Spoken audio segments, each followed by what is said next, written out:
சற்று முன் விஜய் அதிரடி கைது. பனையூரில் குவிந்த போலீசார் அதிர்ச்சியில் தவேகா நிர்வாகிகள்.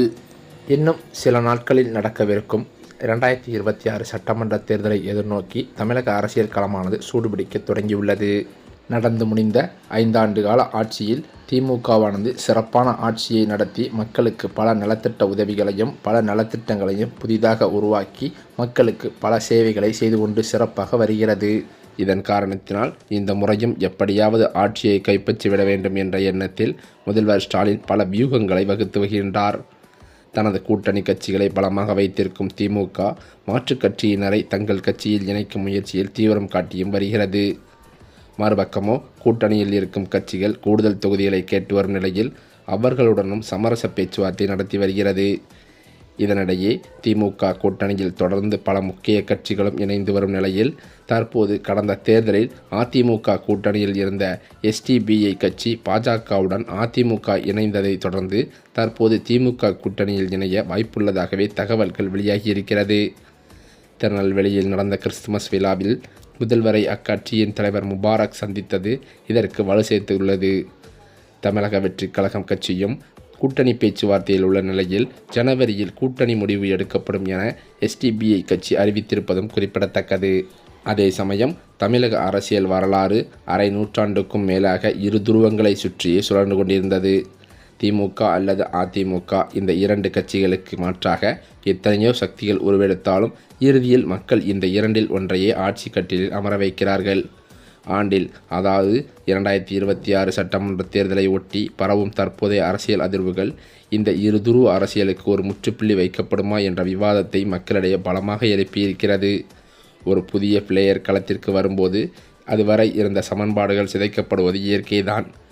விஜய் ஆட்சிக்கு வருகிறாரோ இல்லையோ, ஆனால் இந்த இரண்டு கட்சிகளின் ஆதிக்கத்தை தடுத்து ஒரு தொங்கு சட்டமன்றத்தை ஏற்படுத்தினால் கூட அது மிகப்பெரிய வெற்றிதான் என்பதுதான் இன்று பெரும்பாலான நடுநிலை வாக்காளர்களின் கருத்துக்களாக இருக்கிறது. ஏனென்றால் கடந்த 50 ஆண்டு காலமாக மாறி மாறி ஆட்சிக்கு வந்த திராவிட கட்சிகள் மக்களுக்கு தேவையான அனைத்தையும் செய்துவிட்டனவா என்ற கேள்வி எழும்போது மாற்றத்தை விரும்பும் ஒரு பெரிய கூட்டம் விஜயின் பின்னால் அணிவகுக்கிறது. இந்த தேர்தலில் விஜய் ஒரு கிங்காக உருவெடுக்கிறாரா இல்லையோ, நிச்சயமாக ஒரு கிங் மேக்கராக மாறி பலமான ஆதிக்கத்தை செலுத்துவார் என எதிர்பார்க்கப்படுகிறது. விஜயின் தமிழக வெற்றி கழகத்தில் தலைமையில்தான் கூட்டணி என்று அறிவித்துள்ள நிலையில் இது யாருடைய ஓட்டுக்களை பிரிக்கும் என்பதுதான் தற்போது $1,000,000 கேள்வியாகவே இருக்கிறது. திமுகவின் ஆட்சிக்கு எதிரான மனநிலை வாக்குகளை விஜய் அறுவடை செய்வாரா அல்லது அதிமுகவின் பாரம்பரிய வாக்கு வங்கியில் விரிசலை ஏற்படுத்துவாரா? அரசியல் விமர்சகர்களின் கணிப்புப்படி 2026 தேர்தலில் ஏதாவது ஒரு திராவிட கட்சியை விஜய் காலி செய்வது உறுதி. அது ஆட்சியில் இருக்கும் திமுகவா அல்லது பலவீனமாக தோன்றும் அதிமுகவா என்பது தேர்தல் முடிவில்தான் தெரியும்.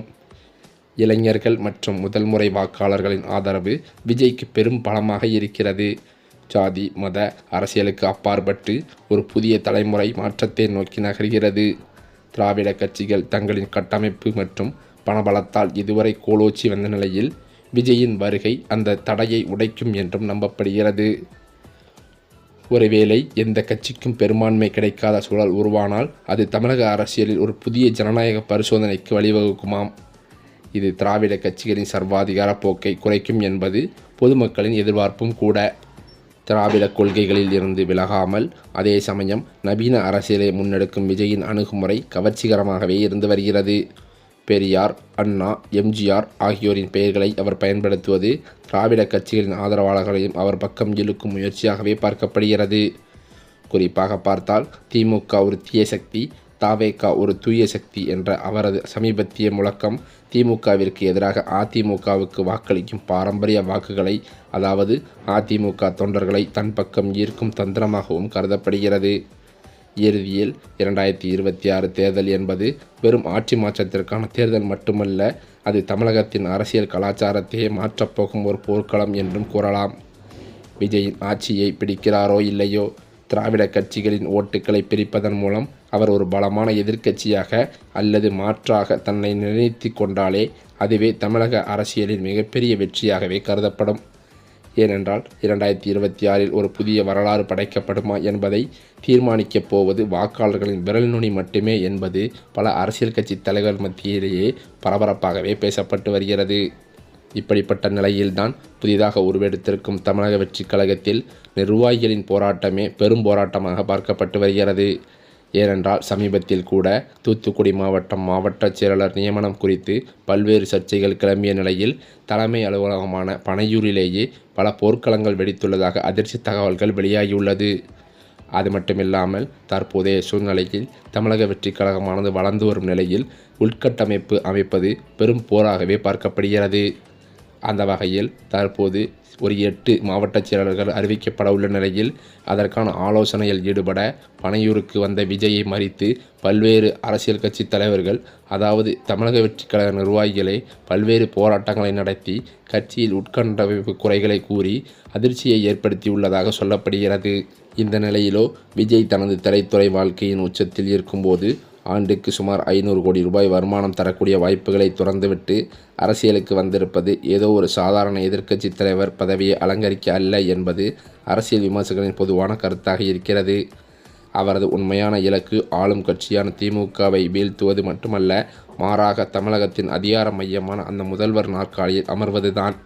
ஒரு பெரும் புகழின் உச்சத்தில் இருக்கும் நட்சத்திரம் தான் ஈட்டும் இமாலய வருமானத்தை விட்டுவிட்டு பொதுவாழ்விற்கு வந்தபோது அவரது எதிர்பார்ப்பும் திட்டமிடலும் மிக உயரிய இடத்திலேயே நோக்கியிருக்கும் என்பதில் எவ்வளவும் சந்தேகமில்லை. இந்த சூழ்நிலையில்தான் அதிமுகவின் கோட்டையாகவே கருதப்படும் கொங்கு மண்டலத்தையும் திமுக வசம் ஈர்க்கும் பணியையும் ஸ்டாலின் மேற்கொண்டிருக்கிறாராம். இவ்வாறு ஏகப்பட்ட ஏற்பாடுகளை செய்துள்ள திமுக தனது கூட்டணி கட்சிகளிடமும் சமரச பேச்சுவார்த்தையில் ஈடுபட்டிருக்கிறது. திமுகவுடன் காங்கிரஸ், கம்யூனிஸ்ட், விசிக மற்றும் மதிமுக இன்னும் சில சிறிய கட்சிகளினால் திமுக கூட்டணி இப்போது வரை பலமாகவே இருந்து வருகிறது.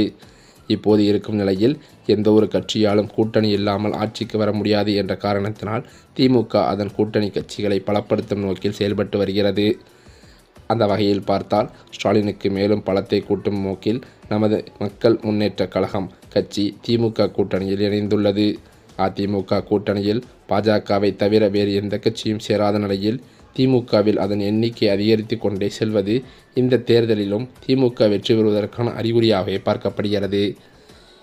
இந்த நிலையில்தான் தமிழக வெற்றி கழகத்திலிருந்து பல்வேறு பிரச்சனைகள் பூகம்பமாக வெடித்து கொண்டிருக்கும் நிலையில் தமிழக வெற்றி கழகத்தின் பொதுச் செயலாளர் புஷி ஆனந்த் அவர்கள் கடும் அதிருப்தியில் இருந்து வருவதாகவே சொல்லப்படுகிறது.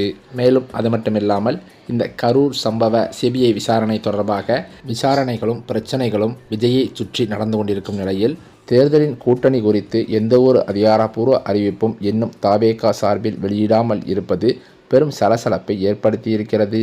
மேலும் அது மட்டுமில்லாமல் தற்போதைய நிலவரப்படி செங்கோட்டையன் மீது புகார் வழக்குப்பதிவு செய்யப்பட்டுள்ளதாக அதிர்ச்சி தகவல்கள் பரவி வருகிறது.